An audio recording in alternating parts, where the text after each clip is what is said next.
Welcome to this Alaska Land Mobile Radio training presentation, Emergency Button Usage.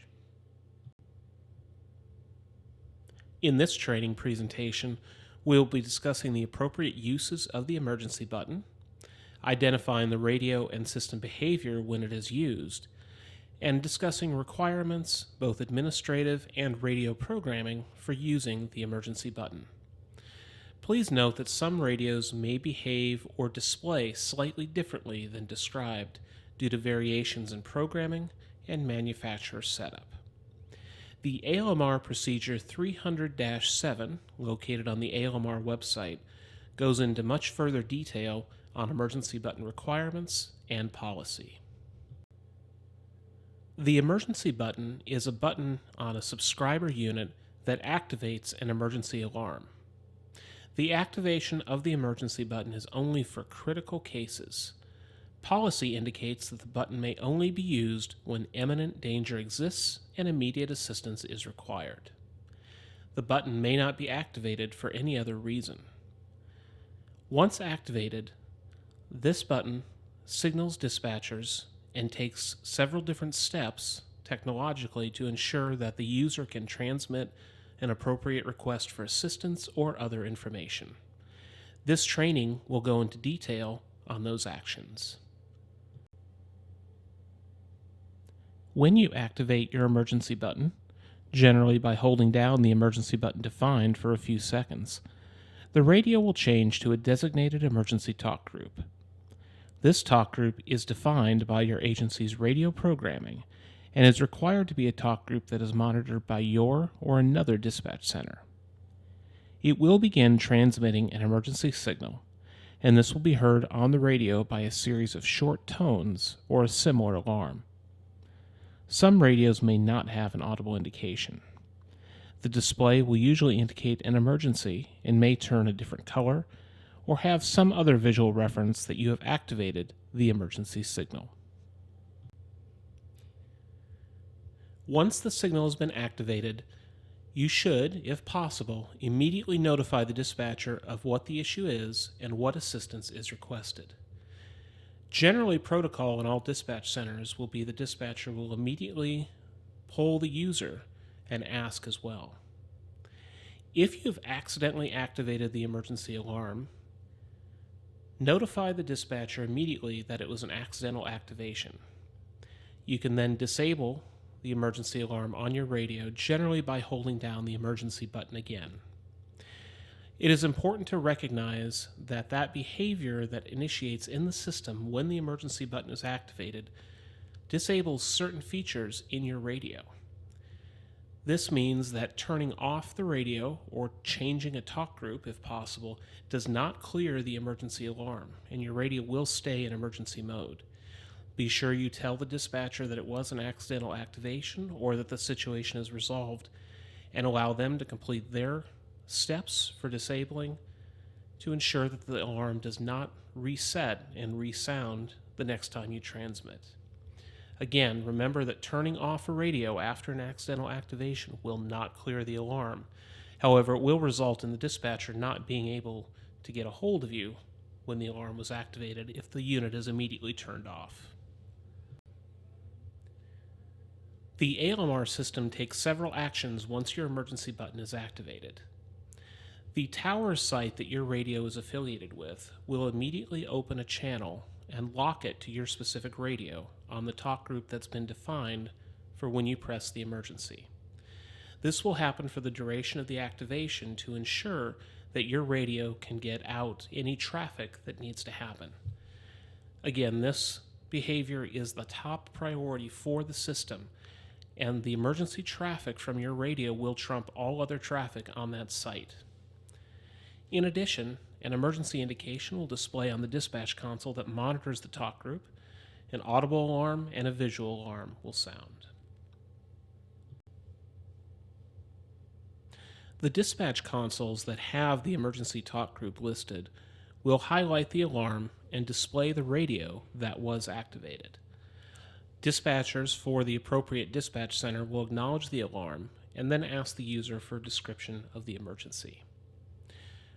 Once the emergency is resolved, the the dispatcher clears the alarm by following the knockdown procedure.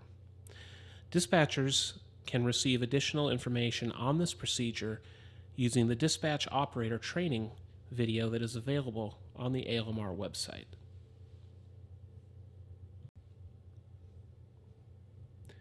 Agencies may not select a dispatch center arbitrarily to monitor emergency button activations. If your talk group is not being monitored by your own dispatch center, such as if you have a regional or contracted dispatch center, you must have a memorandum of agreement for dispatch services to receive emergency button alerts. This should be executed if that dispatch center monitors your traffic at all times, or if there is an arrangement to monitor traffic during after hours or weekend times. This MOA must be signed to and agreed by both parties and is available on the ALMR website under the Forms option, and then select the Dispatch Services Memorandum of Agreement. It is important to understand that agencies that are contracting with another dispatch center must keep an accurate roster of radios that are issued and who they are assigned to. Knowing the radio alias or radio ID that can activate an emergency button will allow your monitoring dispatch center to identify the radio user. If an up-to-date inventory is not provided to the dispatch center, it may not be possible to determine who activated an emergency alarm. Agencies that program their radios or have an outside vendor perform this function must follow several requirements related to the emergency button. Agency policy should determine if emergency button use is to be allowed for certain or all radios.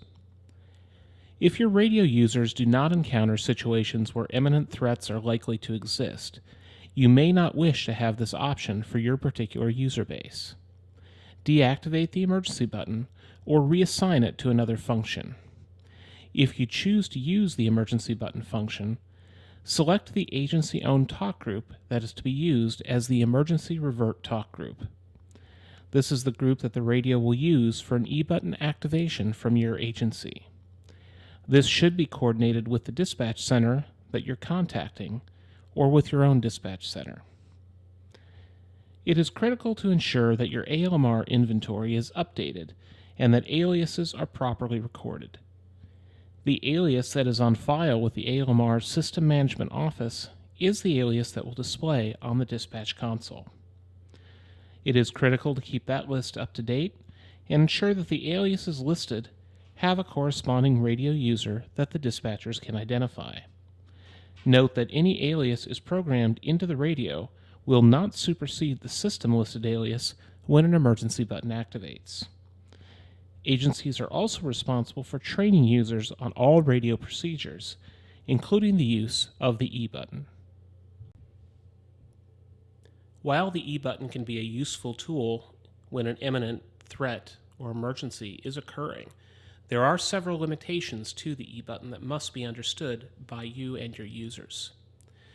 Activation of the emergency button notifies all dispatch centers that monitor the talk group that you've defined. If you are defining statewide talk groups or talk groups that have multiple dispatch centers, the procedure must be in place to know which dispatch center is responsible for your users. The alarm will display at all dispatch centers with your talk group. The emergency button does not provide the location of the radio user. Although this technology may be coming in future system updates, at this time there is no way technologically to determine the location of the user. For the nature of the emergency, the user must still by voice transmit further information on the nature of the emergency and the assistance required. Typically, agencies with an emergency button have a protocol for an unknown emergency where no information can be determined, but an emergency alarm is activated. Finally, understand that emergency buttons do not operate on conventional or simplex channels. You must be on an ALMR talk group for the emergency button to function correctly.